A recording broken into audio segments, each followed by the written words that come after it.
బేతాళ కథలు. జరగని ప్రతీకారం. పట్టువదలని విక్రమార్కుడు చెట్టు వద్దకు తిరిగి వెళ్ళి చెట్టుపై నుంచి శవాన్ని దించి భుజాన వేసుకుని ఎప్పటిలాగే మౌనంగా శ్మశానం కేసి నడవసాగాడు. అప్పుడు శవంలోని బేతాళుడు, రాజా, ప్రజలలో అక్కడక్కడా అపారమైన రాజభక్తి ఉండడం ఎరుగుదుము. అటువంటి వారు తమ రాజు కోసం ప్రాణాలనైనా వదులుతారు. కాని నీలాగా ఒక పౌరుడి కోసం ఇంత సహనంతో శ్రమపడే వాళ్లను ఎక్కడా చూడలేదు. నీకు శ్రమ తెలియకుండా ఉండగలందులకు మందహాసుడనే రాజభక్తుడి కథ చెబుతాను విను అంటూ బేతాళుడు ఇలా చెప్పసాగాడు. పూర్వం కైలాసవతి నగరంలో మందహాసుడనే సుక్షత్రియుడుండేవాడు. అతను సంపన్నుడు, గంభీర స్వభావం కలవాడు.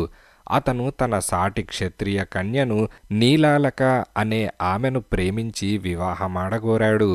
ఆమె పైన తనకు గల ఆదరాభిమానాలను ఎన్నో విధాల ప్రదర్శించి ఆమె కోసం ప్రాణాలనైనా త్యాగం చేయగలనని స్పష్టం చేశాడు. అయితే నీలాలక మందహాసుణ్ణి ప్రేమించలేదు.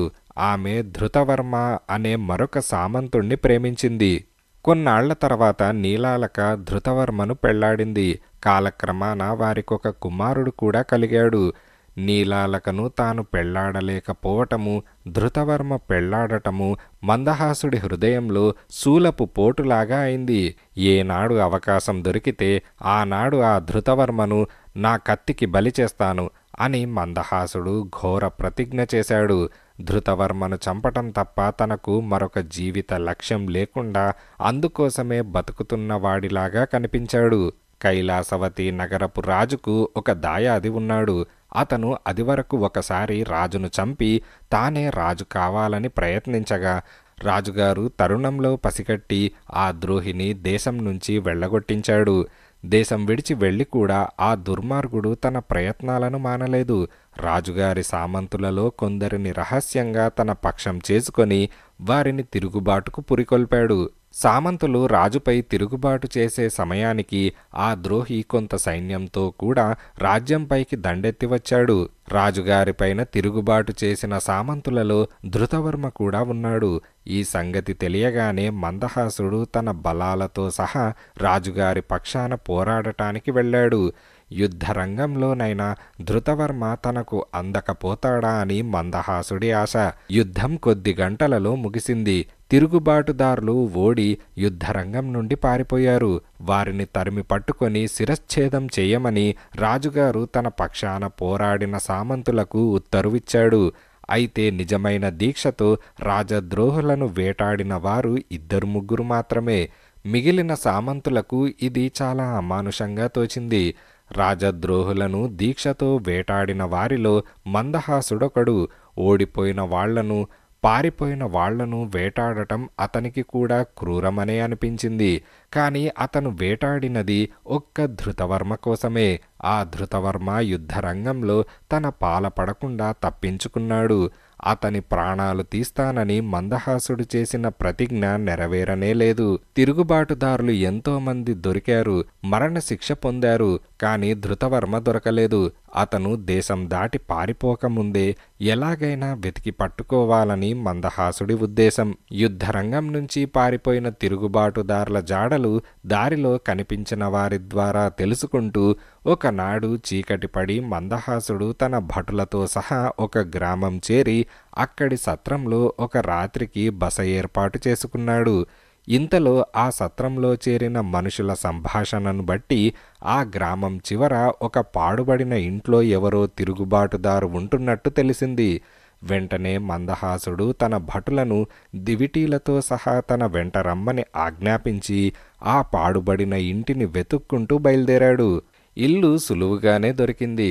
మందహాసుడు ఇంటి తలుపు తట్టి ఎవరు లోపల అని బిగ్గరగా కేకపెట్టాడు. ఒక ఆడమనిషి తలుపు తెరిచింది. లోపల ఎక్కడో ఒక దీపం మినుకు మినుకుమంటున్నది. దివిటీలు పట్టుకున్న భటులు దూరంగా ఉండటం చేత ఆ తలుపు తెరిచిన మనిషి నీలాలక అని మందహాసుడు పోల్చుకోలేదు. ఆమె అవతారం కూడా వికృతంగా ఉన్నది. ఎవరు మీరు, ఏం కావాలి అని ఆమె మందహాసుడితో అన్నది.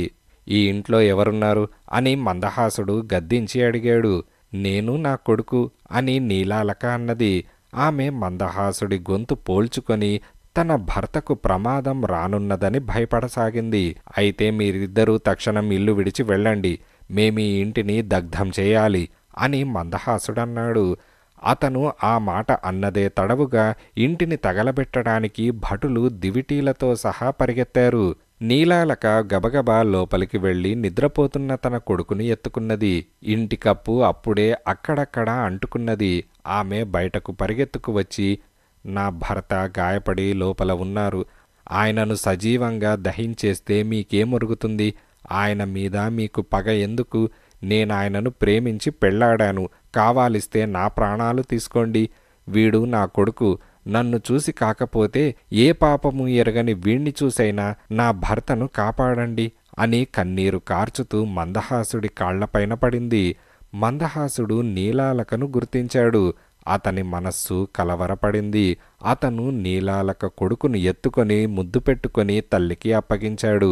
తర్వాత చప్పట్లు చరిచి తన భటులను పిలిచి, ఒరేయ్, ద్రోహి దక్షిణంగా పారిపోయాడు, మీరు వెంటనే వాణ్ణి పట్టుకోండి, నేను ఈమెను ఎవరింటనన్నా వదిలిపెట్టి మీ వెనకనే వస్తున్నాను అని అన్నాడు. మందహాసుడి భటులు దక్షిణంగా బయలుదేరి వెళ్లారు. తర్వాత మందహాసుడు తగలబడుతున్న ఇంట్లో ప్రవేశించి మంచంలో అసహాయ స్థితిలో ఉన్న ధృతవర్మను చేతుల్లో ఎత్తి బయటకు తెచ్చాడు. తన గుర్రం మీద పడుకోబెట్టి తాను పక్కన నడుస్తూ ఉత్తరంగా బయలుదేరాడు. నీలాలక తన కొడుకుని ఎత్తుకొని వెంట నడిచింది. తెల్లవారేసరికి వారు సరిహద్దు దాటారు. సరిహద్దు అవతల ఒకరి ఇంట్లో ధృతవర్మ, అతని భార్య, పుత్రులు కొద్ది రోజులు ఉండటానికి ఏర్పాటు చేసి మందహాసుడు తన గుర్రం మీద కైలాసవతి నగరానికి తిరిగి వచ్చాడు. అతను నేరుగా సేనాని వద్దకు వెళ్ళి, రాజద్రోహిని కాపాడిన వాడికి శిక్ష ఏమిటి అని అడిగాడు. శిరశ్ఛేదం అని సేనాని అన్నాడు.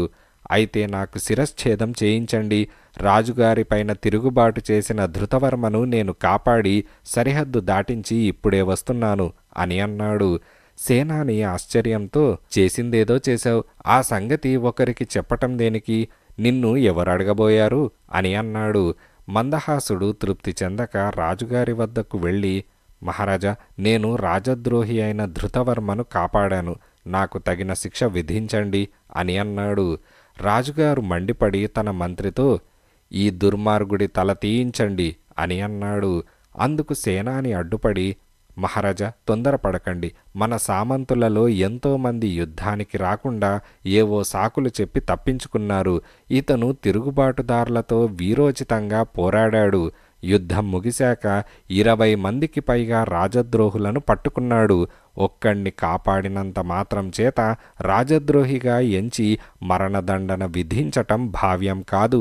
తాను చేసిన తప్పు తానే బయటపెట్టుకోవటంలో ఇతని రాజభక్తి మరింత స్పష్టమవుతున్నది కదా అని అన్నాడు.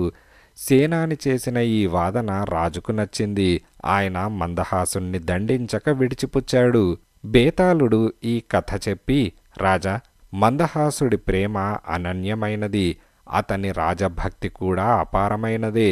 ఈ రెండిటి సంఘర్షణలో ప్రేమ జయించిందని, అందుకే అతను ధృతవర్మను విడిచిపుచ్చాడని అనుకోవచ్చు. అయితే అతను ఆ పని చేసినందుకు తన ప్రాణాలు అర్పించటానికి కూడా సిద్ధపడ్డాడు గనక అతని ప్రేమ గొప్పదో రాజభక్తి గొప్పదో నేను నిర్ణయించలేకుండా ఉన్నాను. తెలిసి కూడా నా సందేహం తీర్చలేని పక్షంలో నీ శిరస్సు పగిలిపోతుంది అని బేతాళుడన్నాడు. దానికి విక్రమార్కుడు, మందహాసుడి ప్రేమలో గాని రాజభక్తిలో గాని విశిష్టత ఏమీ లేదు. అతను నిజంగా నీలాలకను ప్రేమించినవాడైతే ఆమె ప్రేమకు పాత్రుడైన వాణ్ణి చంపటానికి ఘోర ప్రతిజ్ఞ చెయ్యడు. అతని రాజభక్తి కూడా అంతంత మాత్రమే. యుద్ధరంగంలో ధృతవర్మను చంపే అవకాశం కోసమే అతను రాజుపక్షాన చేరాడు. ఒకవేళ ధృతవర్మ రాజుపక్షాన చేరి ఉంటే మందహాసుడు తిరుగుబాటుదారుల వైపే చేరేవాడు. మందహాసుడిలో ఉన్నది ఆత్మాభిమానం. నీలాలక తనన్ను ప్రేమించక ధృతవర్మను ప్రేమించేసరికి అతని ఆత్మాభిమానం దెబ్బతిన్నది. అందుకే ధృతవర్మను చంపుతానని ప్రతిజ్ఞ చేశాడు. నీలాలక దృష్టిలో నీచుడుగా కనపడటం ఇష్టం లేకనే ధృతవర్మ ప్రాణాన్ని కాపాడాడు. కానీ దెబ్బతిన్న తన ఆత్మాభిమానానికి తగిన ప్రతిక్రియ జరగనందువల్ల తనకు తానే బలి కావటానికి ప్రయత్నించాడు అని విక్రమార్కుడు సమాధానమిచ్చాడు. రాజుకు ఈ విధంగా మౌనభంగం కలగగానే బేతాళుడు శవంతో సహా మాయమై తిరిగి చెట్టెక్కాడు.